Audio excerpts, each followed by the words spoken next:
Hello everyone, welcome to GS centre. दोस्तों, कैसे हैं आप सब? उम्मीद है आप सब अच्छे होंगे। चलिए जल्दी शुरू करते हैं। हम नया प्रैक्टिस सेट है तो लगभग हमारे 16 प्रैक्टिस सेट खत्म हो चुके हैं, 16 प्रैक्टिस सेट खत्म हो चुके हैं, 17वें नंबर का है। तो लगातार इसको करते रहो। प्रीवियस ईयर क्वेश्चन से जितने भी एग्जाम में आए हुए हैं, हर एक एग्जाम के लिए काफ़ी लाभदायक है, बहुत ज़्यादा इंपॉर्टेंट है और हर एक एग्जाम का लेवल इस पैटर्न को छू रहा है। ठीक है, मतलब समझ लो प्रीवियस ईयर क्वेश्चन ये लगा लिए तो बहुत ज़्यादा हेल्प मिलने वाली है, तो बहुत ज़्यादा हेल्पफुल होने वाला आने वाले जितने भी एग्जाम्स हैं। तो चलिए जल्दी शुरू करते हैं। आज हमारा नया प्रैक्टिस सेट है, तो आज हम पॉलिटी का सेट लगाने वाले हैं। तो चलिए देखते हैं पहला क्वेश्चन हमारा क्या है।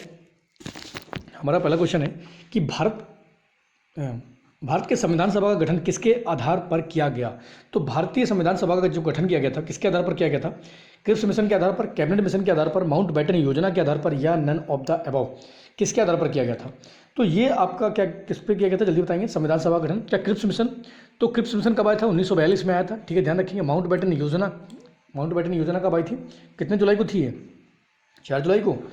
तो संविधान सभा गठन किसके आधार पर किया गया था? कैबिनेट मिशन प्लान के ऊपर लेकर। ठीक है, तो क्रिप्स मिशन आया जरूर था संविधान सभा गठन के लिए ही, मतलब संभावना क्लास ने आया था, लेकिन क्या हुआ था कि ये पूरी तरीके से काम नहीं कर पाया था। सारी पार्टियों ने इसका विरोध किया था क्योंकि इसमें सारे के सारे क्या थे, अंग्रेजी थे। तो इसलिए बाद में कैबिनेट मिशन प्लान भेजा गया। जब लेबर पार्टी की सरकार आ गई तो 1946 में कैबिनेट मिशन प्लान आया, तो उसके आधार पर भारतीय संविधान सभा का गठन किया गया था। ठीक है, क्योंकि क्रिप्स मिशन फेल हो गया था। उसके बाद 1946 में संविधान सभा गठन किया गया। अच्छा, संविधान सभा गठन का सबसे पहले विचार किसके दिमाग में आया था? तो एम एन रॉय के दिमाग में आया था। कब आया था? 1934 में। ठीक है, 1934 में आया था। उसके बाद क्या होता है, भारतीय राष्ट्रीय कांग्रेस ने इस संविधान सभा की आधिकारिक मांग कब रखी थी? तो 1935 में रखी थी। तो ये कुछ इंपॉर्टेंट फैक्ट है, ध्यान रखेंगे कि 1935 में संविधान सभा ने औपचारिक आधिकारिक रूप से मांग रखी थी। ठीक है, तो उसको भी ध्यान रखेंगे। अगला क्वेश्चन है हमारा कि निम्न कथनों पर विचार कीजिए। तो कौन से कथन पर विचार करना है? कि पहला है कि संसद द्वारा भारतीय संविधान को अंगीकृत किया गया। क्या भारतीय संसद द्वारा भारतीय संविधान को अंगीकृत किया गया?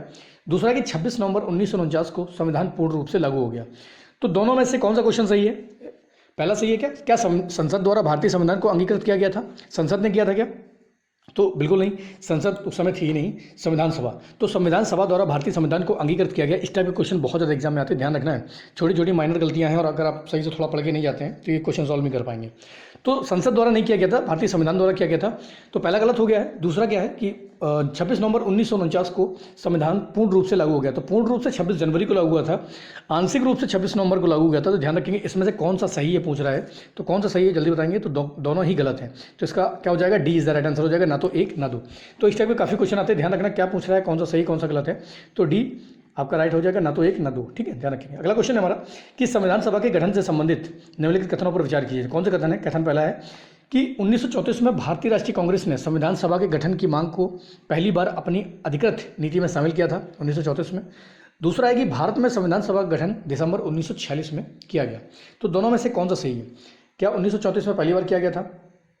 तो देखो 1934 में संविधान सभा के गठन की पहली बार मांग हुई थी। कब हुई थी? मांग हुई थी। लेकिन अगर आप बात करते हैं कि आधिकारिक नीति में पहली बार कौन सा कथन पूछ रहा है कि कौन सा कथन असत्य है, तो असत्य देखेंगे कि इनमें से गलत कौन सा है। तो पहला देखते हैं कि 1934 में क्या भारतीय राष्ट्रीय कांग्रेस ने अधिकृत नीति में शामिल किया था संविधान सभा की मांग को। तो बिल्कुल 1934 में पहली बार एम एन रॉय साहब ने क्या किया था कि संविधान सभा की मांग की थी, तो इसलिए पहली बार इसको शामिल किया गया था। तो ये तो सही है, लेकिन यहाँ पूछ रहा है असत्य है, तो ये ध्यान रखना है कि सत्य पूछ रहा है या असत्य पूछ रहा है। दूसरा है कि भारत में संविधान सभा गठन दिसंबर 1946 में हुआ था। क्या संविधान सभा गठन 1946 में हुआ था? बिल्कुल।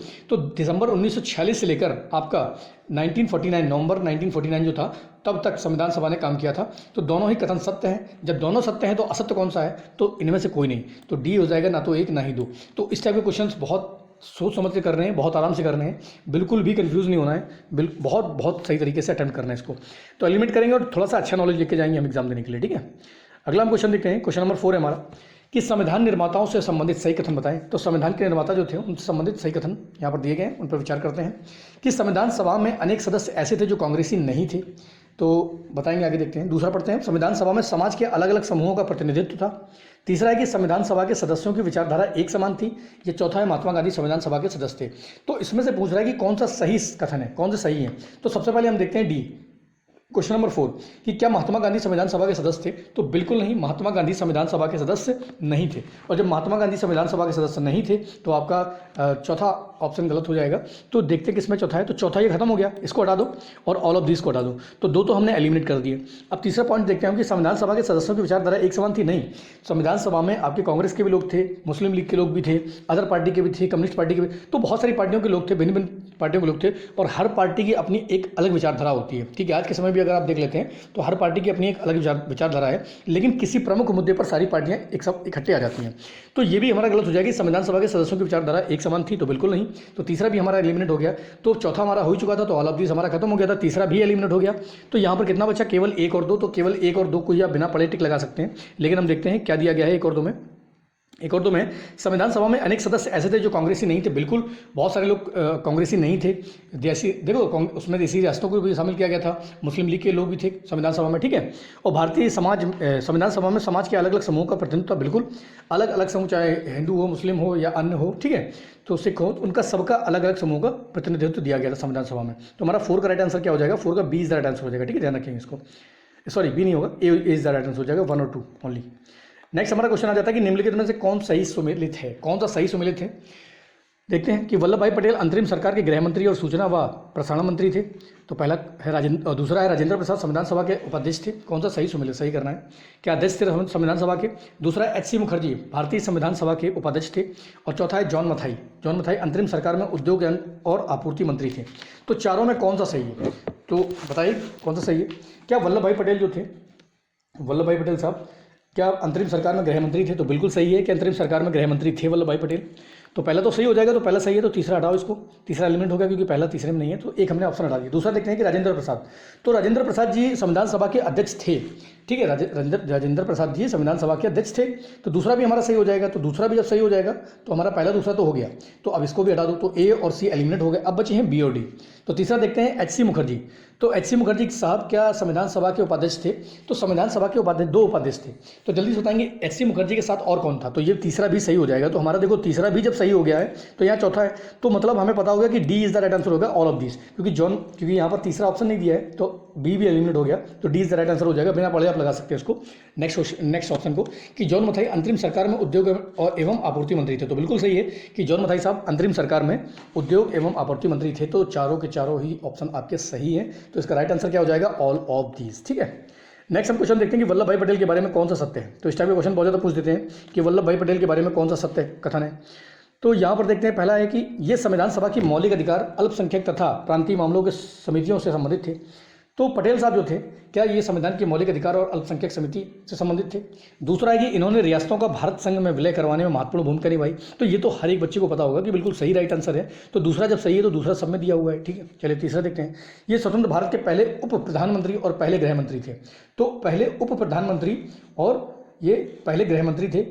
तो इसमें से कौन सा सही है? तो क्या पहले उप प्रधानमंत्री थे? बिल्कुल, जवाहरलाल नेहरू पहले प्रधानमंत्री थे और पटेल साहब पहले उप प्रधानमंत्री थे और पहले गृह मंत्री भी थे। तो तीसरा भी ऑप्शन आपका सही हो जाएगा। तो पहला और बी तो एलिमिनेट हो जाएगा। तो दूसरा तीसरा तो हमें पता चल गया। देखते हैं पहला कि मौलिक अधिकार समिति और अल्पसंख्यक प्रांतीय मामलों के संबंधित थे। तो बिल्कुल तीनों के तीनों ऑप्शन आपके राइट हो जाएंगे। तो इसका राइट आंसर क्या हो जाएगा? 6 का डी। तो D is the right answer हो जाएगा, ऑल ऑफ दिस। ठीक है, ध्यान रखिए, बहुत इंपॉर्टेंट पॉइंट है, बार बार इसको रिविजन करना, बार बार पढ़ लेना, ये बहुत बार एग्जाम में इनको डाला गया है। नेक्स्ट देखते हैं हम कि स्वतंत्रता के पश्चात बने अंतरिम मंत्रिमंडल में निम्नलिखित में से कौन शामिल था। तो भारत की आज़ादी के बाद, जब भारत आज़ाद हो गया तो उसके बाद जो मंत्रिमंडल बना था उसमें कौन से सदस्य शामिल थे? रफ़ी अहमद किदवई, राजकुमारी अमृता कौर, जॉन मथाई, जगजीवन राम, गोपाल स्वामी अयंगर या श्री गाडगिल साहब। तो कौन थे स्वतंत्रता के बाद जो अंतरिम मंत्रिमंडल का गठन हुआ था तो उसमें कौन कौन से सदस्य शामिल थे, कौन कौन से सदस्य शामिल नहीं थे? जल्दी से बताएंगे। तो देखिए यहाँ पर राइट आंसर हमारा क्या होगा अगर पता हो तो रफ़ी अहमद किदवई साहब भी थे, राजकुमारी अमृता कौर भी थी, जॉन मथाई साहब भी थे, जगजीवन राम भी थे, गोपाल अयंगर भी थे और आपके श्री गाडगिल साहब भी थे। तो 7 का D is the right answer हो जाएगा आपका कि इनमें से सभी क्या थे? इनमें से सभी शामिल थे। ठीक है, कौन शामिल थे? अच्छा देखो कौन कौन से लोग शामिल थे, ये तो 6 हो गए। इसके अलावा भी जवाहरलाल नेहरू साहब भी थे, बलदेव सिंह भी थे, मौलाना अबुल कलाम आज़ाद भी थे, राजा गोपालाचारी साहब भी थे, पटेल साहब भी थे और जगजीवन राम तो थे ही, श्यामा प्रसाद मुखर्जी भी थे, गाडगिल साहब थे, जयराम दास थे, दौलत राम थे और नियोगी साहब और अंबेडकर साहब। तो कुल मिला के इतने लोग इसमें शामिल थे। तो स्वतंत्रता के बाद जो मंत्रिमंडल बना था उसमें ये सारे के सारे शामिल थे। तो 7 का D is the right answer हो जाएगा। ठीक है, ध्यान रखेंगे, सभी लोग शामिल थे। अगला हमारा कथन आ रहा है कि संविधान सभा के किस सदस्य ने यह समाधान प्रस्तावित किया कि भारत की राष्ट्रीय ध्वज एक समान अनुपात में केसरी, सफेद और गहरे हरे रंग का क्षैतिज तिरंगा हो, जिसके बीच में गहरे नीले रंग का चक्र हो। ये किसने बोला था कि संविधान सभा के किस सदस्य ने बोला था कि जो राष्ट्रीय ध्वज है वो एक समान अनुपात में होना चाहिए और उसमें केसरी, सफ़ेद और गहरे हरे रंग का क्षैतिज तिरंगा होना चाहिए। जो हमारा तिरंगा दिया गया है कितने अनुपात में, कमेंट करके बताओ कि हमारे तिरंगे का शेप कितने अनुपात में है, ठीक है। जिसके बीच में गहरे नीले रंग का चक्र हो। तो पहला आपका जवाहरलाल नेहरू साहब, राजेंद्र प्रसाद, बी आर अम्बेडकर और वल्लभ भाई पटेल। तो किसने सुझाव दिया था कि संविधान जो हमारा भारतीय तिरंगा होना चाहिए वो इस तरीके का होना चाहिए, ये देने वाले थे जवाहरलाल नेहरू। तो 8 का ए ज़रा राइट आंसर हो जाएगा, ठीक है, ध्यान रखेंगे जवाहरलाल नेहरू। अगला हमारा क्वेश्चन है कि किसने भारतीय संविधान को सीवन रहित जल के रूप में अवधारित किया था कि सीवन रहित जल है ये, मतलब सीवन नहीं है, मतलब लीकेज नहीं है, सीवन रहित जल के रूप में अवधारित किया था। तो MV पायली साहब ने, DD बसु ने, ग्रेन्युल ऑस्टिन ने या सुभाष कश्यप ने, किसने बोला था सीवन रहित। तो बहुत इंपॉर्टेंट कथन है, बहुत बार एग्जाम में इसको डाला गया है, UPSC, PCS, पुलिस, रेलवे सब में इसको बहुत बार पूछा गया है कि भारतीय संविधान को सीवन रहित जल के रूप में किसने अवधारित किया है, बताया है। तो ये आपके कौन हैं, ये हैं ग्रेनवेल ऑस्टिन। बहुत इंपॉर्टेंट है, इन्होंने बहुत सारा भारतीय संविधान के बारे में देखा है और बहुत लिखा है। तो ध्यान रखेंगे ग्रेनवेल ऑस्टिन जो है इन्होंने भारतीय संविधान को क्या बोला है, सीवन रहित जल के बाद बताया है, ठीक है। लास्ट क्वेश्चन हम देखते हैं हमारा कि भारत के संविधान के निर्माण से संविधान सभा की मदद करने वाले 2 लोक सेवक कौन थे।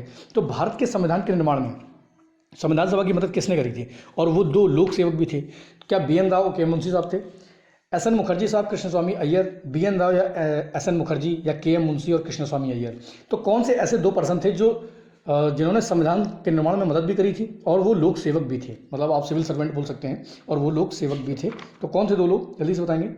तो ये आपके थे BN राव और SN मुखर्जी साहब। तो BN राव और SN मुखर्जी साहब ये लोक सेवक भी थे और इन्होंने संविधान निर्माण करने में संविधान सभा की मदद भी करी थी। तो ये हमारा इंपॉर्टेंट प्रैक्टिस है। तो इसको लगातार देखो, 1-2 बार देख लो, रिवीजन कर लो, क्योंकि इस टाइप के क्वेश्चन बहुत ज़्यादा एग्जाम में पूछे आते हैं और आपको हमेशा मिलेंगे ही मिलेंगे। तो इस टाइप की पढ़ाई करेंगे। अगर आप इस लेवल को छू रहे हैं तो मतलब स्थिति बहुत अच्छी है।